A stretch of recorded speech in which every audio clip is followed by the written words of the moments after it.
The sky over Gaza no longer turns from blue to dusk. It turns from dust to fire. The sound of children laughing has been replaced by the thunder of missiles, and homes are no longer shelters, but graves in waiting. More than 50 separate locations have been targeted, each strike leveling homes, schools, shops, and places where families once gathered. A father screaming for his family as his house collapsed in front of him.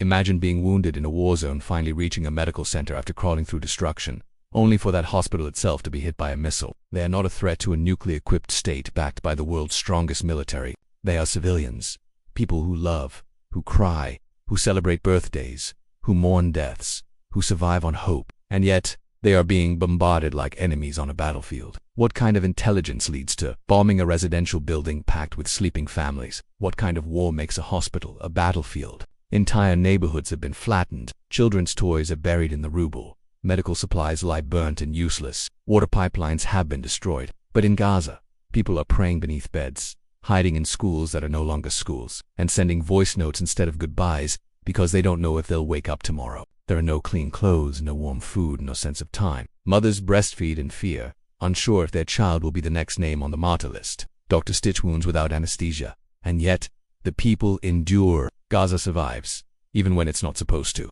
The resilience is breathtaking. But resilience should not be the price of survival. Humanity has failed these people, not once, but again and again. They're not just growing up in war, they're growing up inside a siege, where every basic right is denied. They've never seen the sea, even if it's 10 minutes away. They've never seen a peaceful sky. They don't know what freedom feels like. And despite this, they still try to laugh, to play, to dream, until a missile turns that dream into ash. Electricity comes for only a few hours, if at all. This is a catastrophe. One created, allowed, and ignored. And unless the world speaks not just in words but in actions, Gaza will continue to burn, brick by brick, breath by breath. 10 aid workers, some of them international volunteers, were killed while doing nothing more than distributing water and food.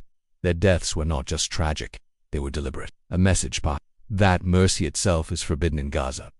And every time someone hears a distant whistle, they know another missile is about to change someone else's life forever. The fear in those walls wasn't just from pain or infection. It was the horror of knowing there was no safe place left in Gaza. Where are the champions of human rights now? Where are the statements of outrage from those who speak loudly about peace when convenient, but stay silent when the victims speak Arabic and cry in broken English? This is not just about military strategy or self. This is about systematic destruction of people, of culture, of memory. It is about erasing Gaza not just from the map, but from history itself. Attacking hospitals, by every standard of international law, is a war crime.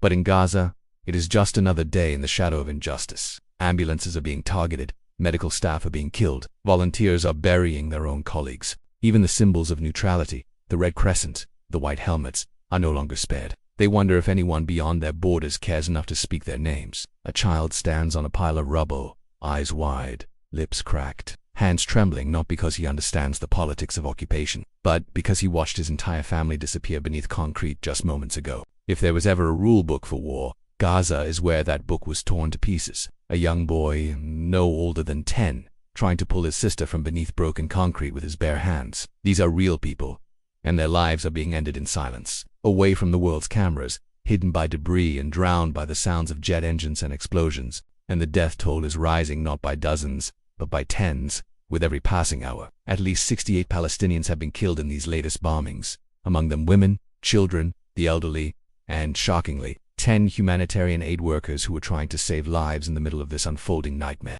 Gaza, once a city bursting with life, now lies in ruins.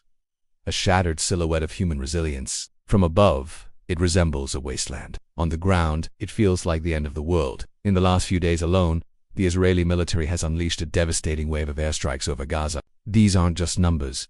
These are stories extinguished. A mother holding her baby, crushed beneath the Rubble. One of the most heartbreaking attacks struck a symbol of hope, Al-Aqsa Hospital, a place where the injured were supposed to be safe. Instead, it became a target. People in Gaza are not soldiers. They are not armed. What makes this even more unbearable is the indifference of the world. International organizations have condemned these acts, but condemnation has not saved a single life. The Israeli military justifies its actions by claiming they are targeting But how do you justify the deaths of infants and pregnant women? As the sun sets each day in Gaza, the survivors do ask if they'll live. They wonder if they'll be remembered. And in all this, the world debates. Leaders issue statements. Meetings are held in polished rooms. Even as humanitarian corridors are discussed on global stages, the delivery of aid is blocked, and when it is allowed, the convoys are bombed. The streets are littered with glass and blood. One can only imagine what trauma is being etched into the minds of the children. This is not a conflict. This is not a clash. This is not a mistake. They say children are the future, but in Gaza the future is being buried alive. Over 60,000 children are now trapped in a living nightmare, one not of their own making. They have no weapons, no power, no role in this conflict, yet they are paying the highest price. They cling to their mothers, if they still have them, afraid that the next bomb will be their last lullaby. Many have lost fathers, sisters, teachers, everything that anchored their small world. Even in this horror, the people of Gaza hold on. With trembling hands, psychologists say that Gaza's children are developing symptoms seen only in war veterans. Chronic anxiety, panic attacks, emotional detachment. Some children no longer speak. Others scream in their sleep. They fall on dreams, on schools that will never open again. Where are the allies who promised justice, who taught the world about never letting this happen again? In Gaza, never again has turned into every day, every hour, every bomb. On playgrounds that are now mass graves. Not with weapons, not with armies, but within. It speaks with the voice of a little girl writing poems in candlelight, because there is no power. It speaks through a mother cooking with firewood because gas is gone. It speaks through a boy who still wears his school uniform, even though his school was destroyed months ago. On families that will never be whole. Let us not wait for the last voice to be silenced. Let us not wait for history to condemn us, because when future generations ask what we did when Gaza burned, what will we say? When the powerful choose politics over people, when governments value alliances more than lives, when aid becomes conditional and compassion becomes selective, then we are no longer civilized. Then we are part of the destruction, because it is being written in real time, in blood, in ash, in the cries of children who have done nothing wrong. And if we allow this to continue, we are complicit, not by action, but by silence. And every time the world remains silent, enough to demand an end, not a pause, enough to say, clearly, firmly, finally, that Gaza deserves to live. Its children deserve to dream. Its mothers deserve peace. Its fathers deserve justice. It gives permission. Permission to kill, to erase, to forget. A growing number no longer respond to kindness. They flinch at touch. They cannot cry anymore. How can they, when tears have become a luxury and sorrow is their daily bread? They carry their wounded. With cracked voices, they sing lullabies to keep children calm under fire. They share the little they have. A piece of bread split into 4. A sip of water passed between children. A blanket used by 3. This isn't just survival. It is dignity. It is courage in its purest form. And when help does arrive, it is often too late. Food trucks are bombed. Aid convoys are blocked. Clinics run out of medicine. And the few doctors left are forced to choose who lives and who dies. Malnutrition is widespread. Children's stomachs are bloated not from food, but from hunger. Diarrhea. They can tell how far a bomb landed by how the floor shakes. Some have stopped asking when it will end. Others don't believe it ever will. And perhaps the most painful truth is, they may be right. Infections and dehydration are killing more children than bombs now. And yet the siege continues. Clean water is almost non-existent. Electricity is gone in many areas. Communication lines are severed. Gaza has been cut off, not just from the world but from life itself. Children whose only crime was being born in Gaza are now starving, bleeding, and orphaned in a place the world has chosen to forget. In every war, children suffer. But in Gaza, they are not collateral damage.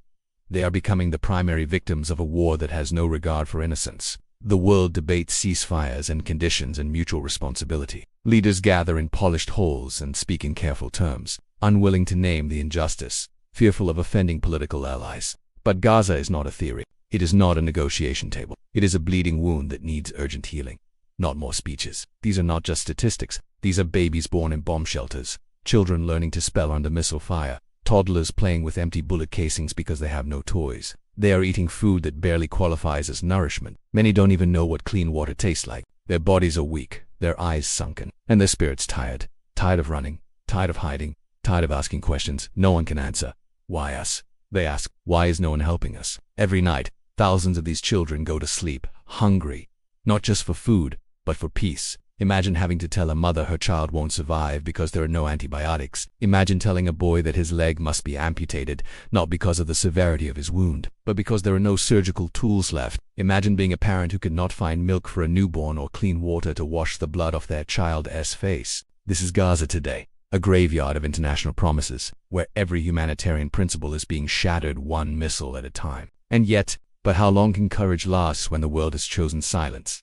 International agencies have warned of an unfolding famine. the emotional trauma is just as devastating. And yet, when bombs fall on Gaza, children are being raised in a reality where hope is dangerous and silence is deadly. They've learned to recognize warplanes by sound. Where is the world that claims to protect human rights? Where are the institutions built to prevent genocide? And yet, Gaza speaks.